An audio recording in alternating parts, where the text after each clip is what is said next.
Hello বন্ধুরা, আমার চ্যানেলে ব্লগ ভিডিও নিয়ে আসছি এই প্রথম। আশা করি আপনাদের ভালো লাগবে। আর মূল বিষয়টা হচ্ছে, সামনে আমার অনার্স ফাইনাল পরীক্ষা। এখন আমি বসে আছি আমার পরীক্ষার টেবিলে। চলেন দেখা যাক যে আমি কোন বিষয়টা পড়ছি, বা আমার পড়ার টেবিলের পরিবেশ এই মুহূর্তে কেমন আছে, আমি হ্যান্ড রাইটিং কেমন করছি, হাতের লেখা, একটু বিষয়গুলো দেখা যাক।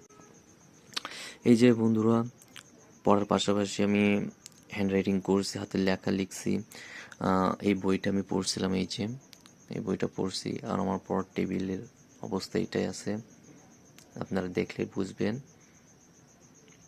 এটা হচ্ছে আমার পড়ার টেবিল, আর আমি এই বইটা এখন পড়ছিলাম পরীক্ষার প্রস্তুতির জন্য। দেখেন।